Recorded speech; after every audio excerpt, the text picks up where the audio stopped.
नमस्कार। आज हम एक बहुत ही महत्वपूर्ण ग्रंथ पर बात करने वाले हैं। जी। दुर्गा सप्तशती। इसे कई लोग चंडी पाठ भी कहते हैं। हिंदू धर्म में इसका स्थान बहुत ऊंचा है। बिल्कुल।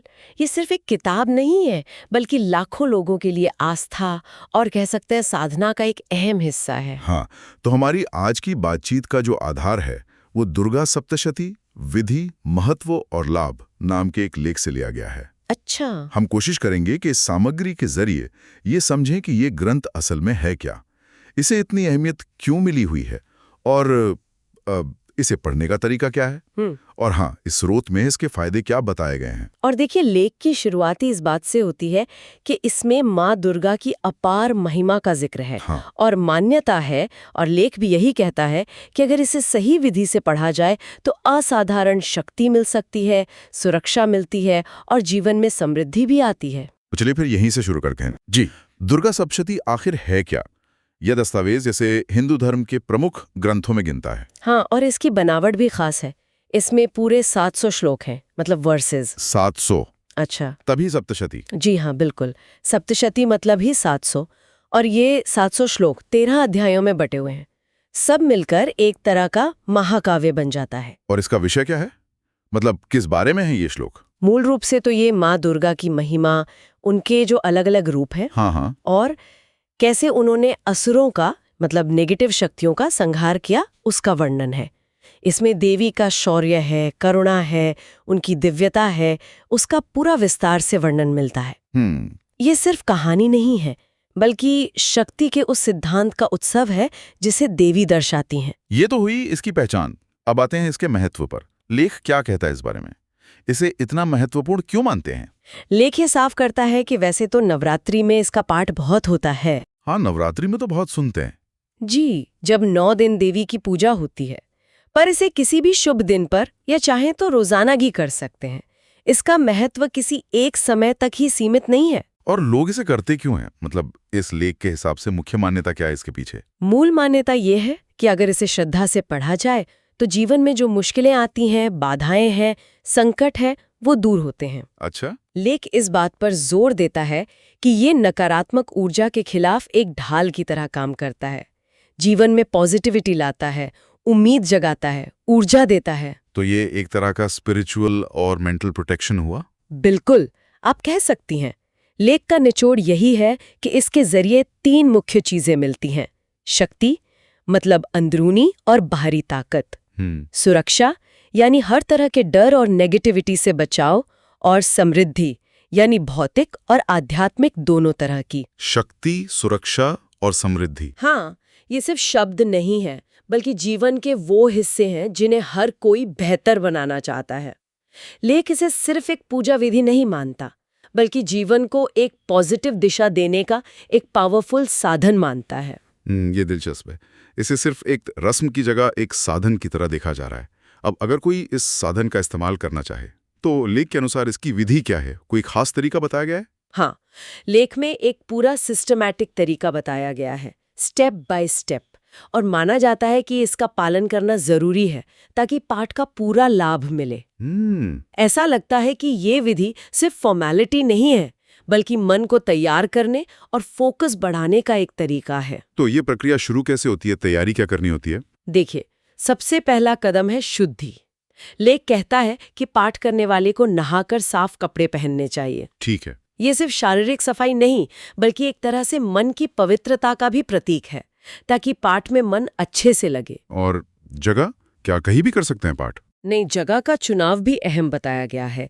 ऐसी जगह हो जो शांत हो, साफ सुथरी हो, एकांत हो, जहाँ कोई शोर शराबा या डिस्टर्बेंस न हो, ताकि ध्यान लग सके। बिल्कुल, ध्यान लगाने में मदद मिलती है। और पूजा की सामग्री, लेख में कुछ बताया है इसके बारे में? लेख में बताया है कि देवी दुर्गा की एक मूर्ति या तस्वीर रखनी चाहिए। उनके सामने बैठकर पाठ किया जाता है। अच्छा। और बैठने के लिए लाल रंग का आसन इस्तेमाल करने का सुझाव है।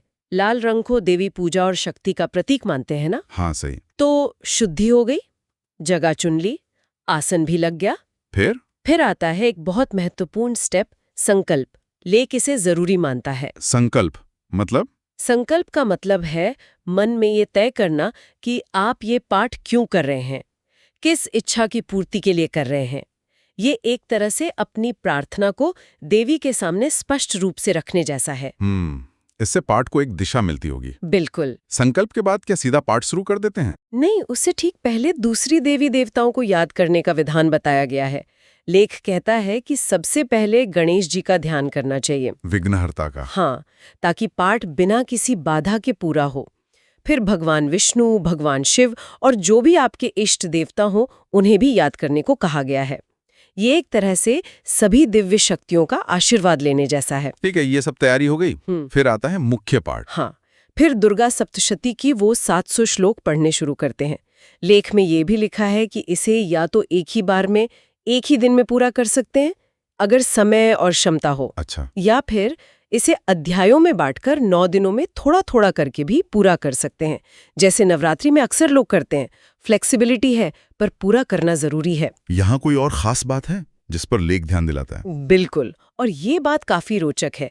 लेख इस पर काफी जोर देता है कि मुख्य 700 श्लोकों के पाठ से पहले 3 और महत्वपूर्ण स्तोत्रों का पाठ जरूर करना चाहिए। पहले कौन से स्तोत्र? अर्गला स्तोत्र, कीलक स्तोत्र और देवी कवच। अच्छा, इनका क्या महत्व बताया गया है? ये क्यों जरूरी है? लेख के अनुसार ये तीनों पाठ जो हैं वो मुख्य सप्तशती के प्रभाव को कई गुना बढ़ा देते हैं, उसे एक्टिवेट करते हैं, कह सकते हैं। एक्टिवेट करते हैं। हाँ, जैसे देवी कवच है, उसे शरीर और मन की रक्षा करने वाला माना गया है, एक तरह का आध्यात्मिक शील्ड। अर्गला स्तोत्र को बाधाएं दूर करने और इच्छाएं पूरी करने में सहायक माना गया है। और कीलक स्तोत्र के बारे में कहा गया है कि वो सप्तशती पाठ के गुप्त प्रभाव को कीलक यानी जैसे ताला होता है ना, उसे खोलने वाला है। अरे वाह! वो पाठ की शक्ति को अनलॉक करता है। ये तो वाकई में गहरी बात लगती है। मतलब 700 श्लोक तो मूल खजाना है, लेकिन ये 3 स्तोत्र उस खजाने तक पहुंचने की चाबियां या कवच जैसे हैं। हाँ, आप इसे ऐसे समझ सकती हैं। लेख जिस तरह से बताता है उससे यही लगता है कि ये विधि की पूर्णता और उसके असर के लिए बहुत जरूरी हिस्से हैं। ये सिर्फ श्लोक पढ़ना नहीं है, बल्कि एक पूरी संरचना है।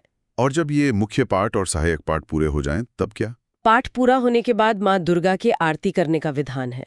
धूप दीप जलाकर, अगर संभव हो तो कुछ भोग लगाकर पूरी भक्ति से देवी की आरती गाई जाती है। अच्छा, ये धन्यवाद देने जैसा हुआ। बिल्कुल, एक तरह से धन्यवाद ज्ञापन और उत्सव का क्षण है वो। और इसके बाद भी कुछ है? हाँ, आखिर में एक बहुत ही विनम्र और जरूरी कदम है क्षमा प्रार्थना। क्षमा प्रार्थना? जी, लेख बताता है कि पाठ के दौरान अगर जाने अनजाने में कोई भूल हो गई हो, उच्चारण में गलती हुई हो या विधि में कोई कमी रह गई हो, तो उसके लिए देवी से माफी मांगनी चाहिए।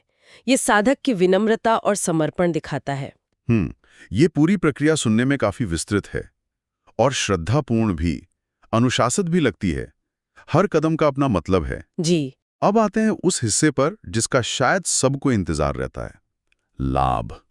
इस लेख के हिसाब से इस पूरी साधना या पाठ को करने से फायदे क्या-क्या मिलते हैं? लेख कई खास फायदों की एक लिस्ट देता है जो जीवन के अलग-अलग पहलुओं से जुड़े हैं।